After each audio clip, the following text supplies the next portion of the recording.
Hey guys, this is Mohammad Moin Jaliawala and welcome back to my YouTube channel. Exams आ चुके हैं and हमने सारी चीज़ें कर ली जो हमें करनी चाहिए थी। हमने पढ़ाई कर ली, हमने नोट्स बना लिए, हमने टाइम टेबल बना लिया एग्जामिनेशन डेज में क्या करना है। अगर आपने अभी तक टाइम टेबल नहीं बनाया है तो refer to my previous video and if you are new to my channel, my name is Mohammad Moin and I have recently secured All India Rank 11 in the CS Executive June 2022 attempt. Consider subscribing the channel because मैं ऐसे ही informative videos लेके आता रहता हूं ताकि आपकी exam की journey में काफी आसानी हो सके। And this video is very very special.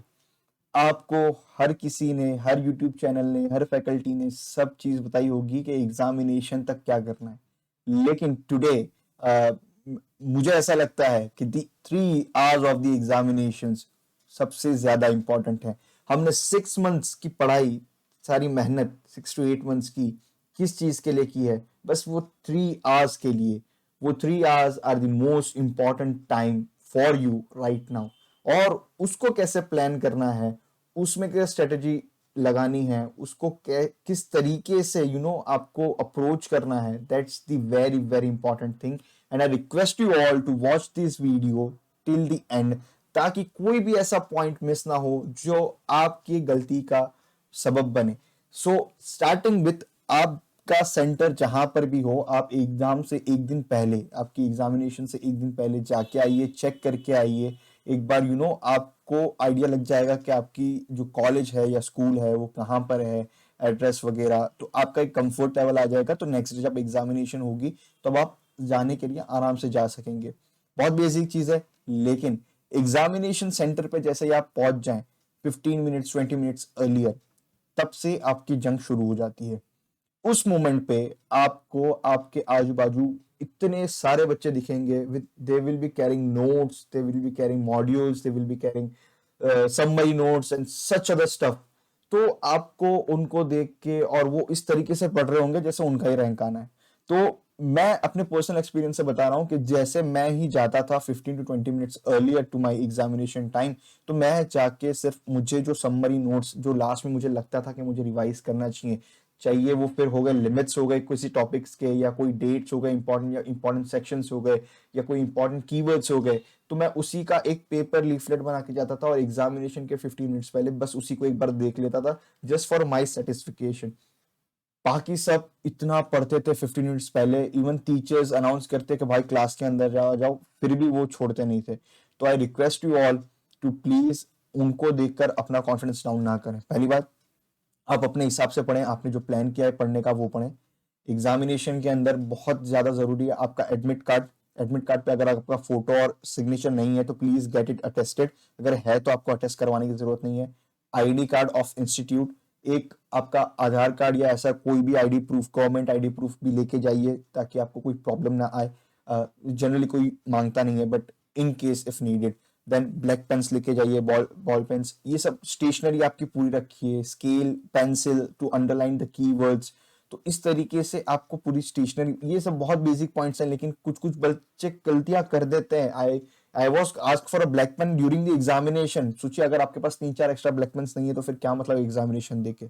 आपने 6 मंथ से इसी दिन के लिए तैयारी की थी कि आपके पास पेन नहीं होगी। So please be prepared in this terms. जैसे ही आपका पेपर स्टार्ट होगा, आपको पेपर मिलेगा, तो आपको सबसे पहले जो करना है वो लेनी है पेंसिल, और वो 6 क्वेश्चंस, अगर आपका डिस्क्रिप्टिव पेपर है, कोई भी हो, जेआईजीएल, एसएलसीएम, एसबीसी, कोई भी हो, आपको 6 क्वेश्चंस होंगे। आपको सबसे पहले, आपको अगर उस पर्टिकुलर सब्जेक्ट के अंदर पार्ट वाइज डिस्ट्रीब्यूशन है तो आपको जो पार्ट सबसे अच्छा आता हो, फॉर एग्जाम्पल अगर ईबीसीएल की बात करें तो पार्ट बी सबको आता है, कंपटीशन एक्ट, तो सब उसी से शुरुआत करेंगे। तो आप भी अगर उसी से शुरुआत करना चाहते हो तो उसके बाजू में 1 लिख दो। देन आप पेपर को ऊपर ऊपर से ग्लैंस करो। और यूजुअली दिक्कत कहां आती है? केस लॉस क्वेश्चंस में। एक बात समझ लीजिए, कई केस लॉस क्वेश्चंस के अंदर कुछ ज्यादा कॉम्प्लिकेटेड नहीं होता। वो ऊपर की स्टोरी बहुत ज्यादा बड़ी होगी, लेकिन आपको रिवर्स पढ़ना आना चाहिए। केस लॉस को रिवर्स पढ़ने की ट्राई कीजिए। सबसे पहले नीचे की लाइंस देखिए, एंडिंग एंडिंग में क्वेश्चन की डिमांड क्या है। कई बार ऐसा होता है खाली केस लॉ की, मतलब बनाया जैसा होता है कि केस लॉ दिखता है, लेकिन उसमें डायरेक्ट क्वेश्चंस आईसीएसआई मांग लेता है। तो आपको पहले रिवर्स वे में पढ़ना है और आपको इस हिसाब से मार्किंग कर देनी है। कि आप कौन सा पहले करेंगे, कौन सा क्वेश्चन बाद में करेंगे, कौन सा थर्ड करेंगे, कौन सा फोर्थ करेंगे। इस हिसाब से आपने मार्किंग कर दी। This will take hardly 5 minutes, लेकिन एग्जामिनेशन में आपको काफी हेल्प होगी। उन 3 आवर्स के अंदर अगर आप सोचते रहे कि पहले ये लिखूं या पहले वो लिखूं, तो आपका टाइम वेस्ट होगा। And 1 mark is equal to 1.8 minutes, ये टाइमिंग आपको लेके चलनी है। आपको उस हिसाब से 5 मार्क्स का क्वेश्चन है तो उतना टाइम देना है, 4 मार्क्स का इतना तो उतना टाइम देना है, 3 मार्क्स का तो उतना टाइम देना है। ठीक है, जैसे ही आपने सिलेक्ट करनी, आपने लिखना शुरू किया, लिखने से पहले डायरेक्ट पेन मत चलाइए। आप अपने माइंड के अंदर एक बेसिक आउटलाइन, एक बेसिक फ्रेमवर्क बना लीजिए कि आपका आंसर कैसा दिखना चाहिए। आपने पहले प्रोविजन लिखा, फिर फैक्ट ऑफ द केस लिखा, फिर एनालिसिस, फिर कंक्लूजन। इस तरीके से आपका फॉर्मेट है, आपने दिमाग में सोच लिया, आपको पता है प्रोविजन में ये आएगा, ये आएगा, कमेंट में ये आएगा, कमेंट में ये आएगा। आपने उस हिसाब से एक बार फॉर 2 और 3 सेकंड्स आपने इमेजिन कर लिया, फिर आपने लिखना स्टार्ट कीजिए। क्योंकि मेरे साथ भी ऐसा हुआ है कि मैंने जो सोचा था वो मैं लिख नहीं पाया, बिकॉज मैंने आउटलाइन बराबर नहीं की, मैंने स्ट्रक्चर बराबर नहीं बनाया। वो आपको लिखने से पहले ही आपके ब्रेन के अंदर वो आपको एक बार कर लेना है। नेक्स्ट थिंग, 5 मार्क्स का क्वेश्चन है तो you can go for 1 page और 1.5 पेज। 8 मार्क्स का है तो 2 पेज आई गेस। उसके बाद 4 मार्क्स का है तो 1 पेज। अब एक बात याद रखना, अगर आपका 3 मार्क्स के क्वेश्चन हैं, 2 क्वेश्चन हैं, तो 1 पेज में आप 2 लिख सकते हो।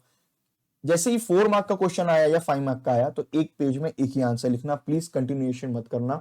आप अगर पॉइंटर्स लिख रहे हो तो पॉइंटर्स के बीच में एक एक लाइन छोड़ के चलिए। कीवर्ड्स को अंडरलाइन कीजिए। एक बात याद रखिए, एग्जामिनर आपकी आंसर शीट बैठ के नहीं पढ़ेगा। एग्जामिनर ने अगर अगर आपने कीवर्ड्स मार्क नहीं किए तो एग्जामिनर रैंडमली अगर ऐसे देख रहा होगा और उसकी नजर आपने जो रॉन्ग पॉइंट लिखा है या आपने जो ब्लफ किया है उस पे गया, तो उसको क्या लगेगा कि इसने सिर्फ टाइम पास किया है, इसने सिर्फ ब्लफिंग की है। तो वो उस पर्सपेक्टिव से पेपर चेक करेगा और जहां 5 में से आपको 3 या 4 मिलने चाहिए थे, वहां 2-2 या 1 मार्क्स मिलेंगे। सो आपको एग्जामिनर का काम आसान करना है, आपको कीवर्ड्स अंडरलाइन करने हैं कि अगर 5 पॉइंट्स हैं, आपको 3 पॉइंट्स आ रहे हैं, तो उन 3 पॉइंट्स के अंदर जो हाईलाइटेड कीवर्ड्स हैं उसको मार्क करते हुए चलिए। देन 2 पॉइंट्स आपको नहीं आ रहे, आप नीचे ब्लफ कीजिए, लेकिन फिर भी थोड़ा बहुत अगर मेन पॉइंट हाईलाइट कर देंगे तो चलेगा। तो एग्जामिनर जैसे ही वो पेज टर्न करेगा तो पहले आपके जो मेन हाईलाइटेड हैं 3 पॉइंट्स, उसके कीवर्ड्स देखेगा, तो उससे इंप्रेस हो जाएगा कि यार इसने कीवर्ड्स लिखे, हाईलाइट किया है, तो इसको आता होगा। तो 5 में से 4 भी दे सकते हैं एंड 5 आउट ऑफ 5 भी आ सकता है। सो ये बातें बहुत ही छोटी हैं लेकिन बहुत ही बड़ी बात है अगर आप उसे एग्जामिनेशन में करेंगे तो। आई नो आप काफी सारे thousands of students will watch this video, लेकिन मार्क करने वाले काफी रेयर होंगे और वैसे ही एग्जामिनेशन रिजल्ट काफी रेयर ही आता है। सो इस तरीके से आपको एग्जामिनेशन के अंदर लाइनिंग छोड़नी है, हाईलाइट करना है इंपॉर्टेंट पॉइंट्स को। तो थियोरी पेपर के अंदर क्या आप अब प्रोसेस एक बार देख लेते हैं। पहले आपको मार्किंग करने कौन सा आप पहले करेंगे, क्वेश्चंस 1 2 3 4 5 6 ऐसे करके पेंसिल से लिख देंगे। उसके बाद आप करेंगे कि जो आपने आंसर लिखना है उसका एक बेसिक फ्रेमवर्क अपने माइंड में बना लिया। थर्ड, अब जब आंसर लिख रहे हैं तब आपको आंसर लिखते के साथ आपको पॉइंट्स में लिखना है। पॉइंट्स अगर नहीं, पॉइंट्स में अगर आप लिख रहे हैं तो एक एक लाइन छोड़ देना है और उसी के साथ साथ में ही आंसर लिखते लिखते ही आपको पेंसिल से मार्क करना है। हाईलाइट किसी और चीज से नहीं करना है, पेंसिल से आप हाईलाइट कीजिए या तो फिर ब्लैक पेन से ही कीजिए। ब्लू पेन का इस्तेमाल प्लीज मत कीजिएगा, ब्लैक पेन और पेंसिल, बस इसी चीज से आपको हाईलाइट वगैरह लिखना, सब वही उसी से करना है। नेक्स्ट थिंग, आपको जैसे ही आपका एक क्वेश्चन हो जाए तो आप एक बार ग्लैंस कर लीजिए कि आपका कोई क्वेश्चन छूट ना रहा हो, क्योंकि कभी कभार ऐसा होता है पेजेस फ्लिप करने के अंदर आप सी को भूल के बी के बाद डायरेक्ट डी पे पहुंच जाते हैं। तो एक बार आप ग्लैंस कर लीजिए ताकि आपका कोई क्वेश्चन छूटा ना हो, क्योंकि आप नेक्स्ट क्वेश्चन चालू करेंगे then you will not get a chance to वापस लिखने का, क्योंकि एग्जामिनर भी यूज टू चेक नहीं करता उस चीज को और मॉडरेशन मार्क्स कर सकते हैं। तो आपको वो ध्यान रखना है। ये छोटी छोटी गलतियां होती हैं क्योंकि आप इतने स्ट्रेस में होंगे उस 3 घंटे के अंदर कि आप ऐसी छोटी छोटी गलतियों की वजह से अपना अटेम्प्ट लूज कर सकते हैं। So please take care of this. अब बढ़ते हैं एमसीक्यू पेपर्स की तरफ। MCQ papers are the most trickiest और most scoring as well. Paper का फर्स्ट क्वेश्चन कभी नहीं पढ़ना, एमसीक्यू के पेपर का फर्स्ट क्वेश्चन कभी नहीं पढ़ना। आपको रैंडमली बीच का पेज खोलना है, 35, 36, 50, 52, कोई भी क्वेश्चन उठाइए, देख लीजिए एक बार। देन आप आगे पीछे के 5 एमसीक्यू पढ़िए, उसके बाद आइए फर्स्ट पे, क्योंकि फर्स्ट यूजुअली ऐसा होता है कि अगर मैं भी होता हूं तो मैं फर्स्ट को नहीं देखता, क्योंकि क्या होता है कि usually they set a little bit tougher MCQ ताकि उससे कॉन्फिडेंस डाउन हो जाए। बीच में 1-2 देख लीजिए, देन स्टार्ट विद सेकंड या थर्ड। फिर पहले आप 1 से लेके 100 एमसीक्यूज को ग्लांस करेंगे। ग्लांस करते टाइम आपको किसी एमसीक्यू का आंसर लग रहा है कि ये होगा, और एकदम क्लिक होता है कि नहीं इसका तो आंसर यही ऑप्शंस में देख के, तो आप पेंसिल से हल्का सा टिक मार्क कर दीजिए। 1 to 100 गए, आपके अराउंड 40 एमसीक्यूज आपको आ गए कि हाँ नहीं 40 एमसीक्यूज मैंने मार्क कर लिए। देन वापस 1 to 100 जाइए, तो इसके अंदर आपको 20 एमसीक्यूज और ऐसे लगेंगे नहीं यार इसका आंसर ये होना चाहिए, तो आपने वापस उसको मार्क किया। अब 60 एमसीक्यूज हो गए। Now you have to play very safe. अगर आपके 60 एमसीक्यूज आपको लग रहा है कि आ रहे हैं एंड यू आर श्योर कि 100% राइट है, then you can go for more. के 60 राइट है, then I shell go for मोर। तो फिर आप उस हिसाब से 80 मार्क कीजिए, 86 कीजिए, 89 कीजिए, 90 कीजिए, पूरे 100 कीजिए, लेकिन उस हिसाब से आपको रिस्क एंड रिवॉर्ड का रेशियो समझ के चलना होगा।